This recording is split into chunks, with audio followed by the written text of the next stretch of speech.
just at least to be mindful of that. And since then, it has grown and become a really rich tradition. And I thank the board for trusting me to do this. I enjoy doing this. Yeah, and I get teary, especially seeing a lot of family members here today. So thank you for coming, and yeah, and thank you for sharing stories. I couldn't get in touch with everyone.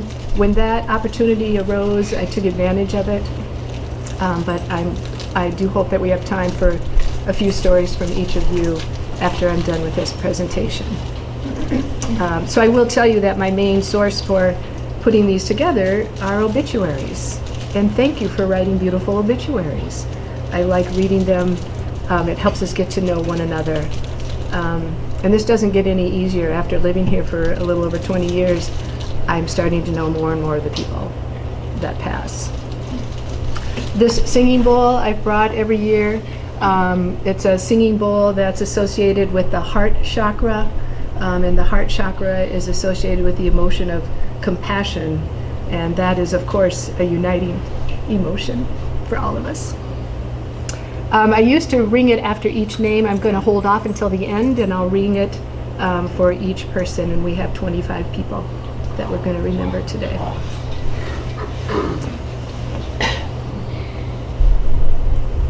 I used this slide last year because we were remembering John Hendrickson, who passed, but he has the most beautiful book, A Wild Neighborhood.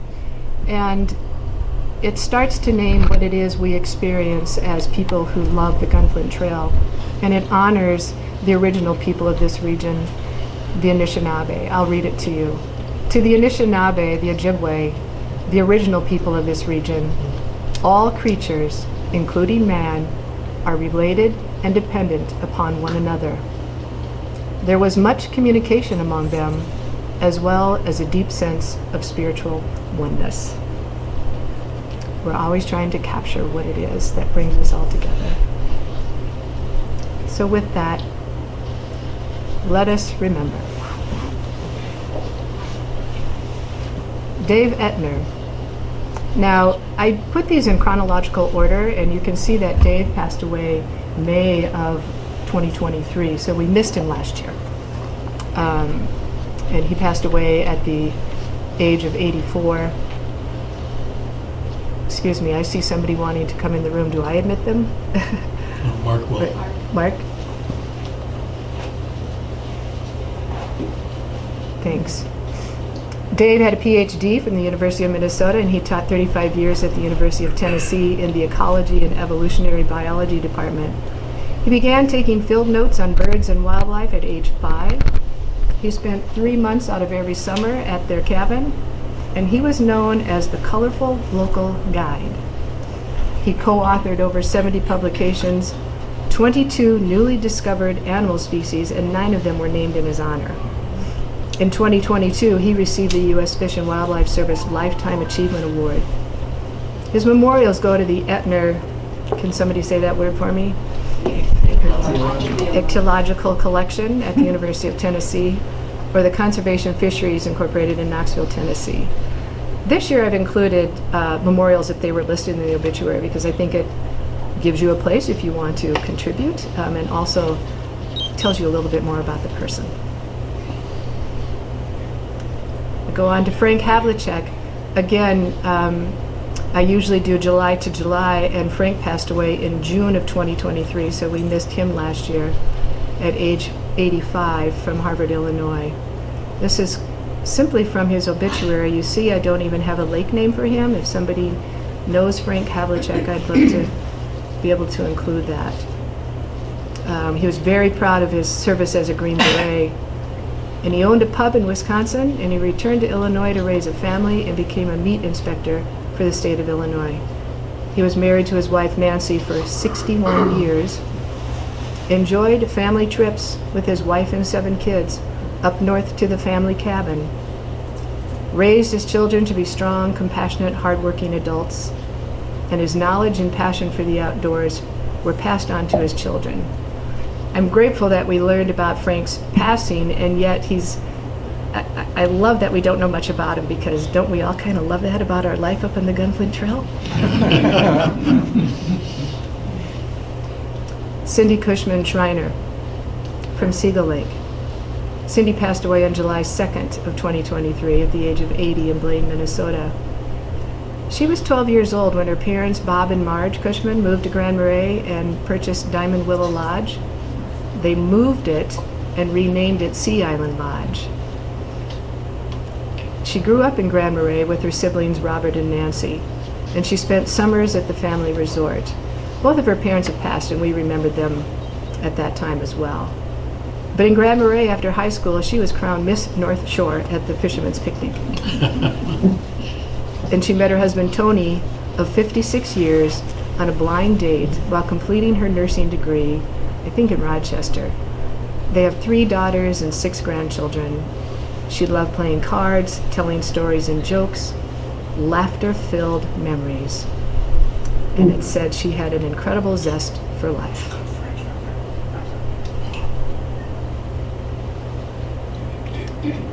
Carol Scott, Clearwater Lake. Carol passed away August 4th, 2023 at the age of 86 in Grosse Pointe Park, Michigan. Carol is the esteemed wife of Dr. A. Paul Scott. They were married for 47 years. I think Paul is on Zoom this afternoon, yeah. She's very witty. Her favorite stories revolved around their beloved cabin on Clearwater Lake. And I wish I knew how long they've been on that lake. Do you know, Dave? Close to 50 years. Close to 50 years. She reminded everyone that, this is funny, that her bass is the biggest one on the wall. She was an avid traveler. She and her husband, fervent sports fans. She was keenly informed on all the sports. And a philanthropist extraordinaire through the A. Paul and Carol C. Scott Foundation. And we only know by the sign outside this building that that is why we get to enjoy this space, because of their generosity. So we thank them immensely. She was a force, a pillar of strength, a beacon of resilience, and a source of unending warmth and love. And her memorials are to go to the Capuchin Soup Kitchen in Detroit, Michigan. And the address and contact information is in her obituary.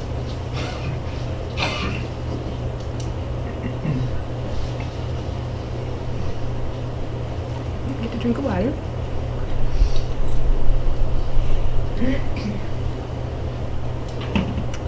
Bob Carlson and his family is here today from Clearwater Lake.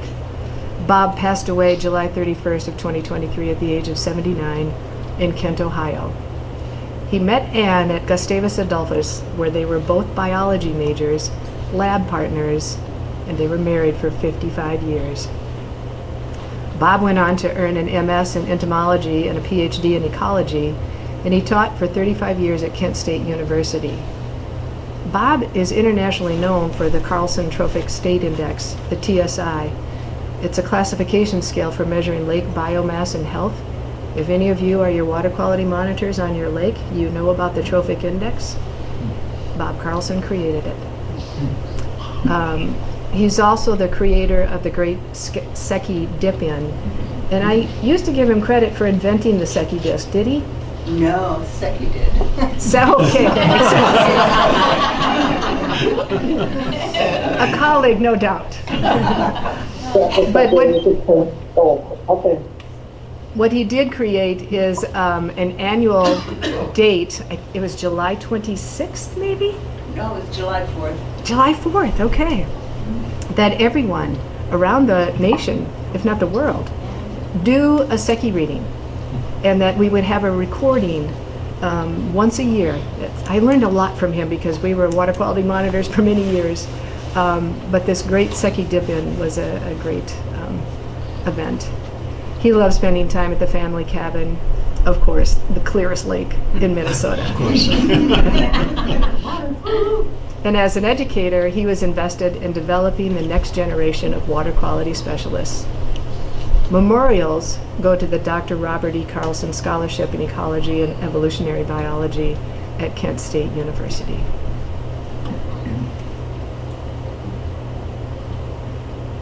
Dick Cronstrom from Bearskin Lake, or West Bearskin Lake.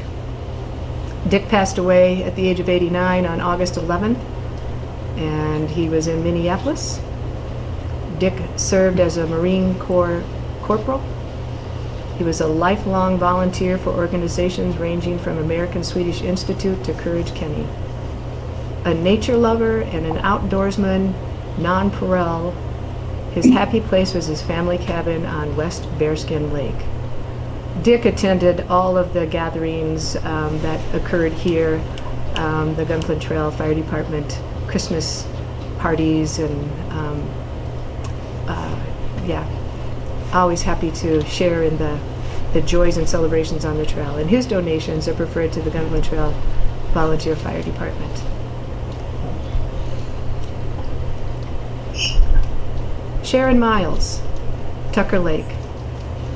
Sharon passed away from cancer at the age of 69 on August 9th of 2023 in Chicago, Illinois.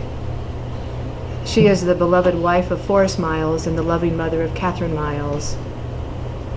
I got to visit with Forrest over email, and he has quite the stories to tell. Their first Boundary Water trip was in 1981.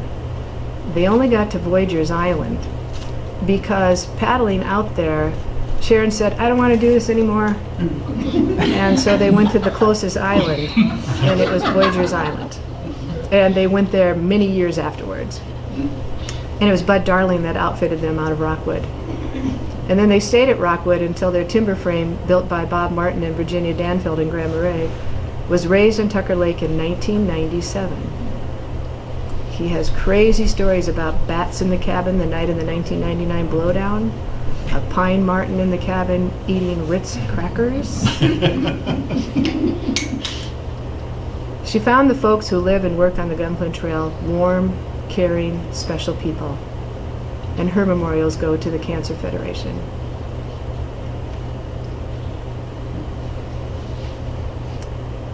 Jessica Javin, am I saying her last name right? Javanier? Javiner, thank you. Her family is here today. Jessica passed away from cancer at the age of 50 on August 18th of 2023 in Eau Claire, Wisconsin. She's the daughter to Oz and Linda, who are here today, and they are descendants of Charlie and Petra Boostrom. Charlie and Petra Boostrom, who built Clearwater Lodge in 1917. Jessica had a degree in history and art history, and she loved traveling to London and Paris to see the world's greatest artists, her favorite being Monet. She and her greatest love, her daughter, Nora Marie, loved up north, looking for moose, taking boat rides, sitting by the fire on the deck. She was a talented crafter, gardener, avid reader, loved puzzles of all kinds. Jessica is known for her kindness to others, especially those in need.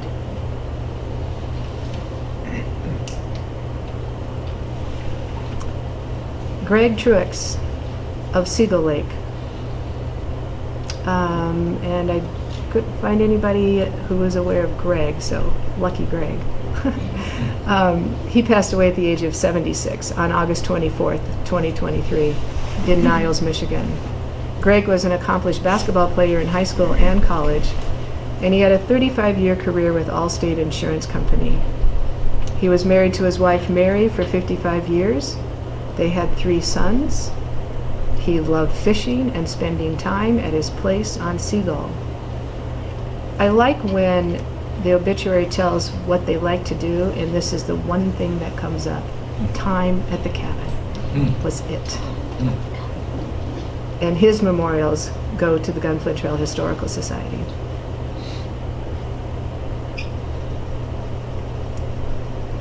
Nancy Chik-Wauk. I'm looking over, making sure I'm pronouncing it right, to her neighbors. Okay. On East Bearskin Lake.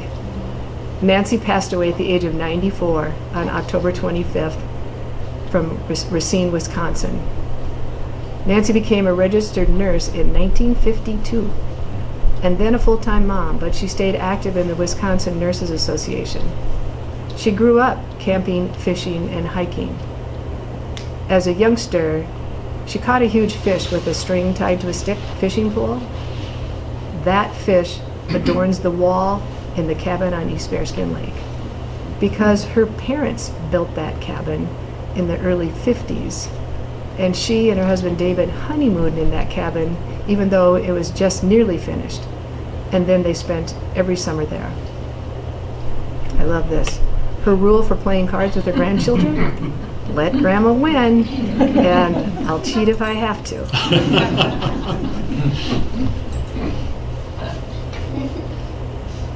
Mary Ellen Olson on Clearwater Lake. Mary passed away at the age of 84 on November 7th. She lives in St. Paul, Minnesota.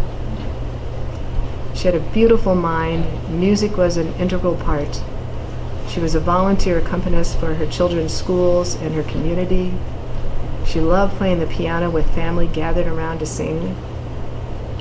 Many memories of the magical days of berry picking, swimming, dancing, hiking, and dock lunches at the cabin with her husband Warren, son, and daughter. I'm sure that went on to grandchildren too. A caregiver with a knack for making connections. Holidays always included extended family and friends.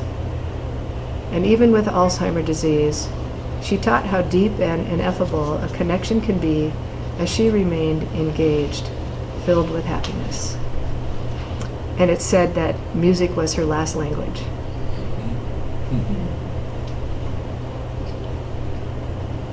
Jean West on Hungry Jack Lake. Jean passed away at the age of 96, November 29th, 2023 in St. Paul, Minnesota.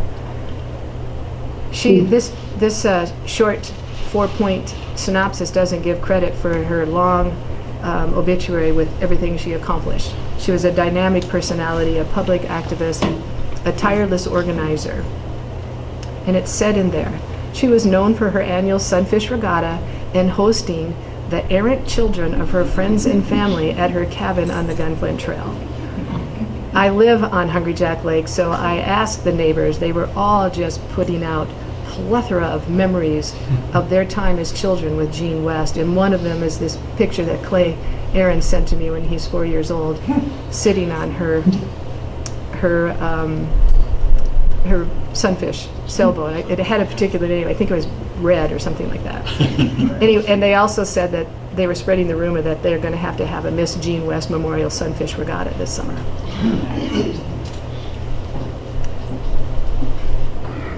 Bob Lon. He and his wife Karen had a place on Poplar Lake. Bob passed away at the age of 82 on January 13th of 2024 in Robbinsdale, Minnesota. Bob was a retired industrial arts teacher, known for his finely crafted woodworking and quirky humor. He was married to Karen for 61 years.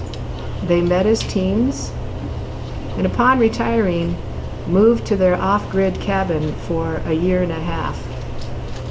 It's the one just around the road. If you look in there, there's a fence and it has lawn written on it because he made that gate. They lived up here off-grid, and then they moved to Grand Marais until 2014. And then they went back to a family cabin down in Annandale.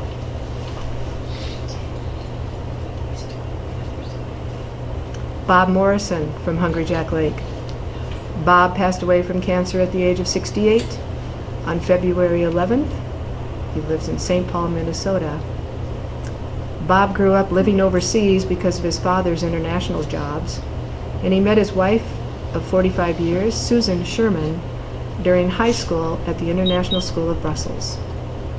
He had a long, productive career as a human resources executive for several large companies. He was an accomplished athlete. He played minor league baseball with the Cincinnati Reds. Also played a lot of lacrosse. In retirement, he became an enthusiastic amateur watercolor artist and loved painting outdoor scenes around Hungry Jack Lake.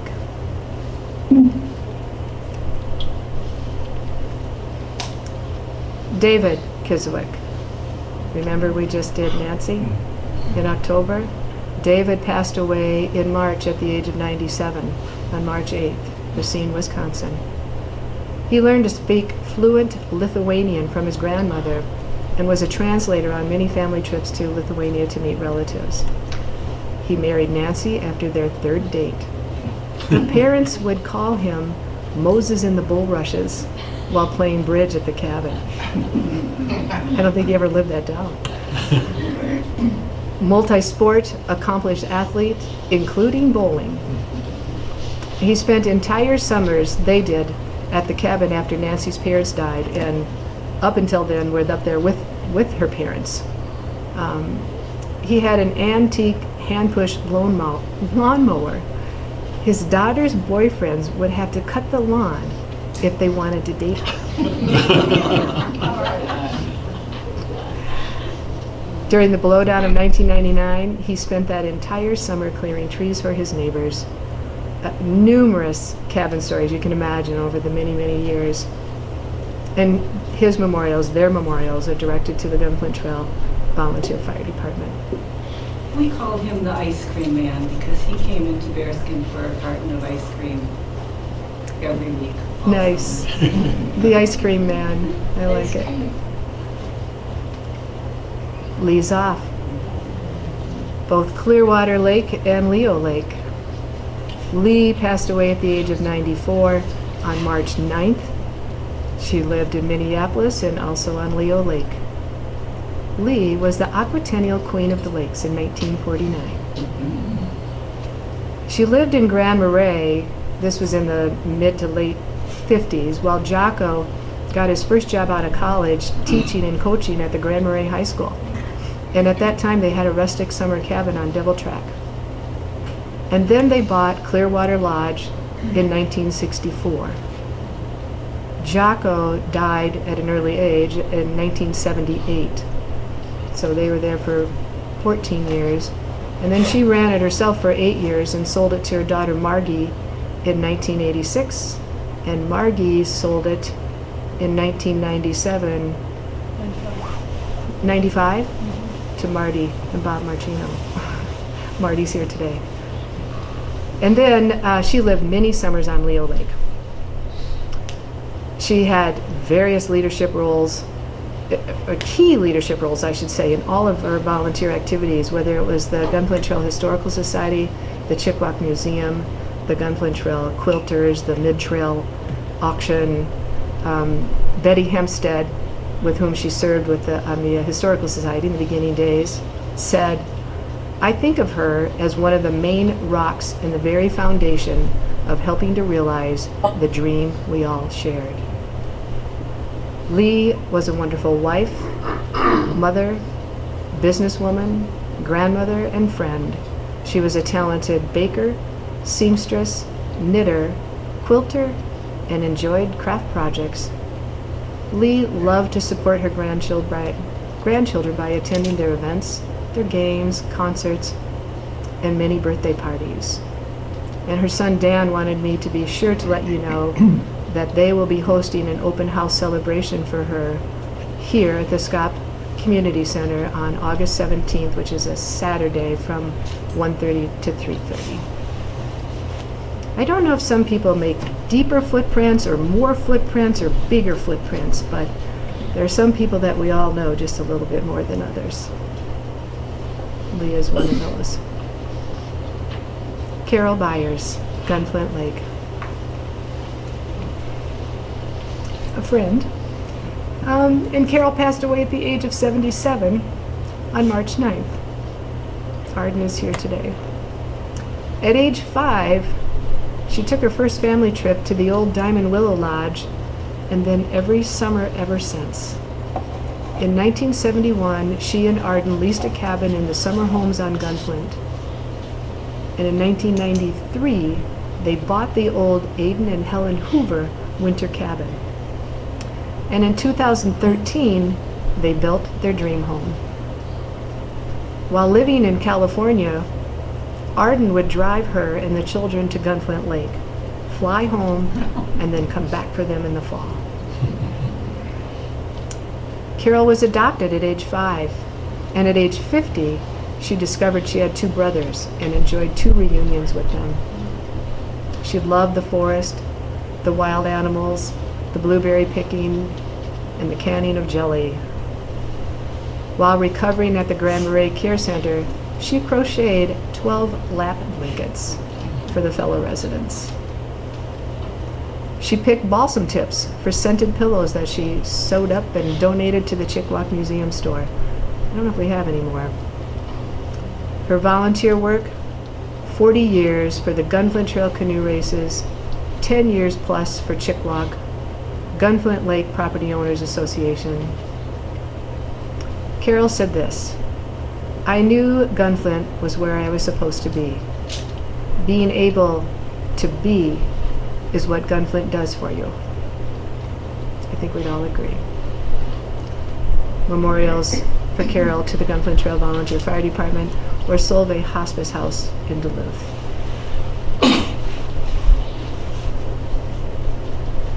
Bruce Connard, Hungry Jack Lake. Bruce passed away on March 12th at the age of 81 in Ontario, Canada.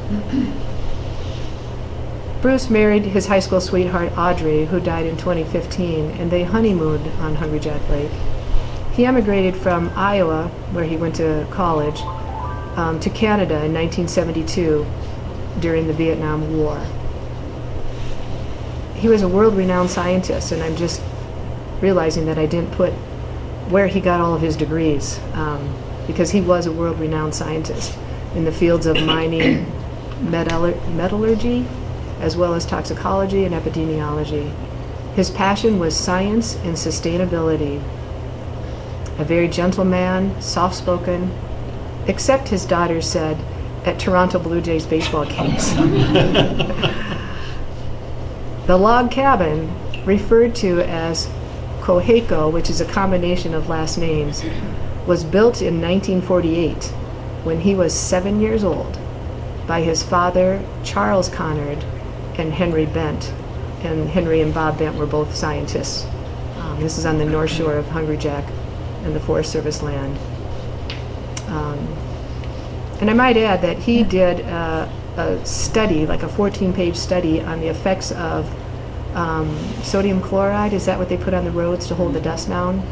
Yeah, and presented that at our homeowners meeting. We said, we think we should pass this on to the county. He didn't fish.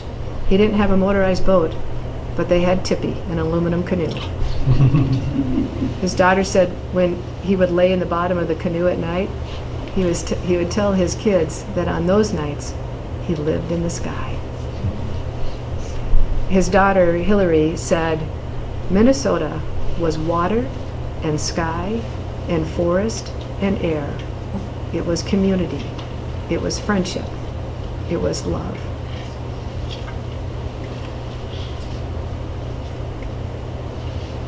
Don Alexander, East Bearskin Lake. His family's here with us today. Don passed away just in April, on April 12th at the age of 88 in Rockford, Illinois. He was a collegiate swimmer. And he was inducted into the Augustana College Sports Hall of Fame in 1981. He was a PhD sociologist, and he had a 36-year teaching career, mainly at the college level. He came up to the Boundary Waters in 1957. And his love of fishing and of the outdoors led to a lifetime of memorable summers at the family cabin.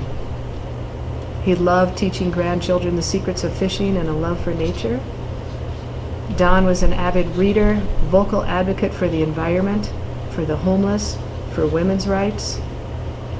And he was married to Ginger for 63 years. Together they had 2 children and 3 grandchildren. And they've asked for memorials to go to the Gunflint Trail Volunteer Fire Department.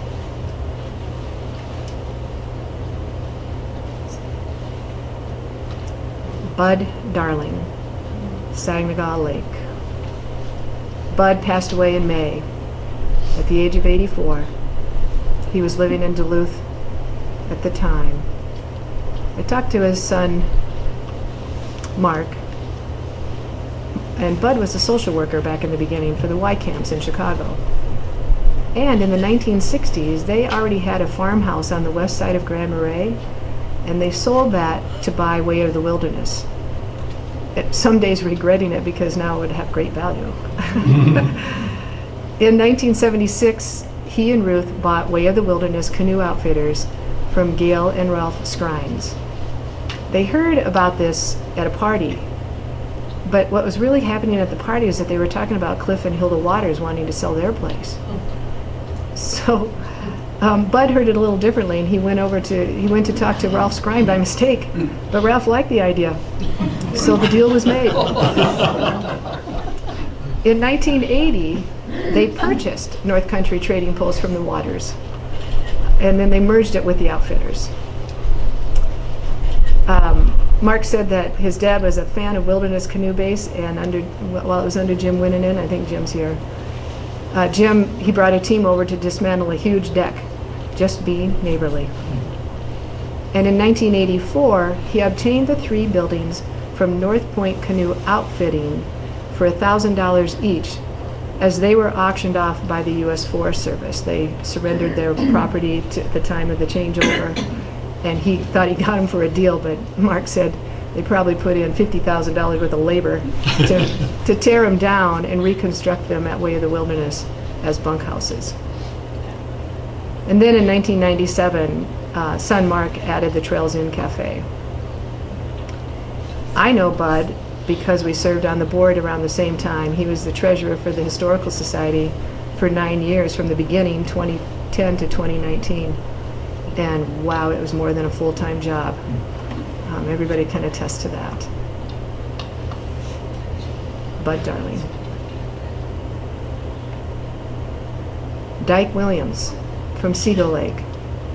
And I know Dyke had a much greater impact than what I was able to put together from his obituary. But Dyke passed away at the age of 84 on May 18th in Deep Haven, Minnesota. He was a graduate of Yale University and Cornell Law School, and he was married to his wife Katie for 62 years. He had a career in experiential outdoor education, which included leadership roles in Outward Bound, Country Ways, and Wilderness Canoe Base. He planted and caused to be planted over 10,000 trees. He loved camping, canoeing, sailing, sing-alongs with his banjo, and puns. His passions will live on in his children, grandchildren, and great-grandchildren. Dyke Williams. Margaret Jameson from Gunflint Lake. Margaret passed away just this last month, June 4th, at the age of 81 in Painesville, Ohio. Margaret left a difficult childhood in Finland. She wasn't afraid to tell you about her life. She immigrated to America at the age of 18, and she married Jim in 1965. She then became an intensive care nurse, an educator, and a mother of 3. Margaret was dedicated to her youngest special needs daughter, Carol. And Carol reached her full potential. And I just learned that Carol passed away last February at the age of 50. So I included her picture there.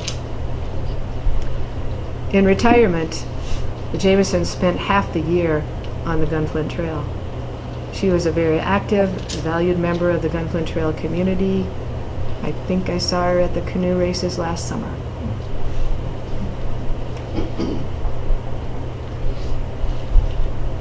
Scotty Borland from the Gunflint Trail. Scotty died from a massive stroke at the age of 66, just this past month on June 10th, in Stewartville, Minnesota. Scotty showed up one night at Poplar Lake Lodge, which is now Trail Center, on a vintage snowmobile coming up from Duluth. He left his manager job at Best Buy and he moved to the Gunflint Trail. He worked for Ted and Barbara Young, and then he worked for Sarah and Anna Hamilton, where he became like family. Anna sent me some great stories, and she said he was a hard drinker, a hard worker, and opinionated. That's what we had in common. He started his own business, The Cabin Guy. Maybe he worked on your place up here. But he left the trail because there were too many people moving in. Anna Hamilton says he was a dog whisperer. He loved his dogs more than people. And the picture shows him on a motorcycle, I guess, and he came in on a snowmobile. He loved all things motorized, too. His girlfriend, Kimberly, told me he had a great heart and a great soul. Scotty Moreland. Corinne Sierakowski from Gull Lake. Corinne lived to be 93 years old. She passed away just weeks ago on June 24th. And she was at Gull. I don't know if that's where she was when she passed, but they lived full-time on Gull Lake. They bought their land there in the 80s from Cheryl Daly and her sister, right? And then they built a log home. And they lived there for 30 years after a long career on 3M. She was married to Joe for 65 years. They had 6 children. Joe passed away in 2015. Corinne was extremely creative with quilts, wall hangings, knit Christmas stockings, sweaters, hats, scarves. She grew beautiful flowers. She baked blueberry pie, caramel rolls, and cookies. She was always ready for a neighbor to stop by. Corinne Sierakowski.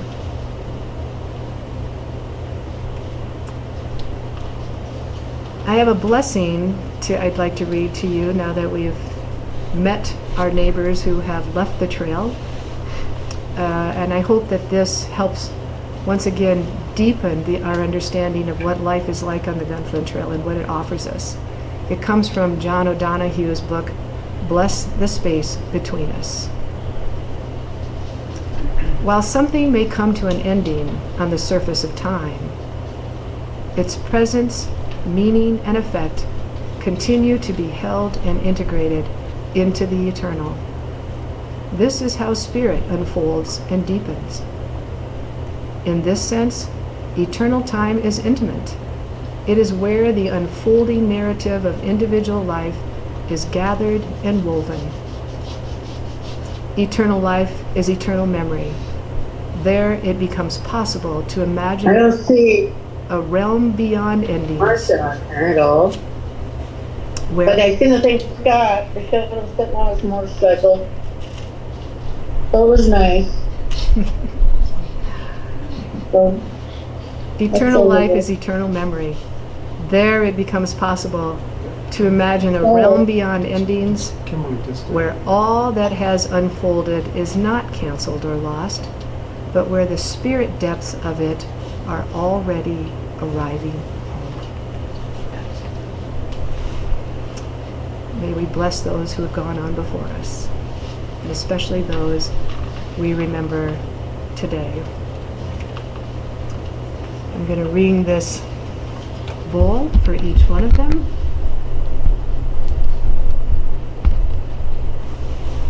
I think this is a better picture.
Get it to sing.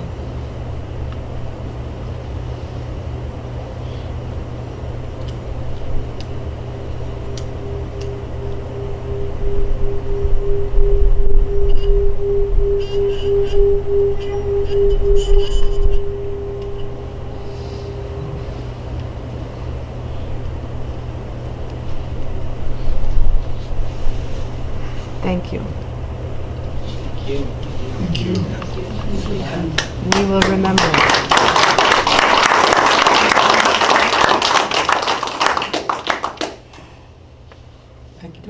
yes, do we have time for a little family members, if you want to come forward, and anything I left out? Anything you would like to add? Or just, Jim? Yeah, Dyke Williams was camp director for 6 years Oh, at Wilderness Canoe Base. He and his wife, Katie, have been property owners on Seagull since 1989. After the 95 Sag Corridor fire, he got a boat donated, and it was the first fireboat specifically for Seagull Lake. Got it outfitted, and he caused hundreds of trees to be planted in Carol's memory after she was killed on the Gunflint Trail. I've heard that story from stories and legacy. They carry on. Keep telling the stories of these people, because their spirits live among us. I swear that the trees and the rocks and the water, in fact, that's written, John Hendrickson wrote about that it holds the memories for us all. Well, I want to thank family members for being here today. It feels good to have you among us. Anyone else? I had to have missed something. You did such a great job. Oh, Thank you, thanks, Barb. Ted. Thanks, Ted. Thank you very much. Thank you. And if you want to share this will be up on the website in a couple of days for the Gunflint Trail Historical Society. So you can share it with family and friends. And Barbara, thank you. Oh, don't tear up, for heaven's sakes. Yeah, it's all about love. I say, what I love to do is facilitate sacred space. And when you all showed up with all of your love, you made it a sacred space. And I got to facilitate that, so thanks. Al? I have a master's degree in expressing the obvious. And I just want to recognize Barb's poignant work year after year, putting a record on file in recording. And I can't think of anything more historical for the Gunflint community than the people and their legacies. So I really appreciate Barb's work. Thank you. Oh, I'm glad you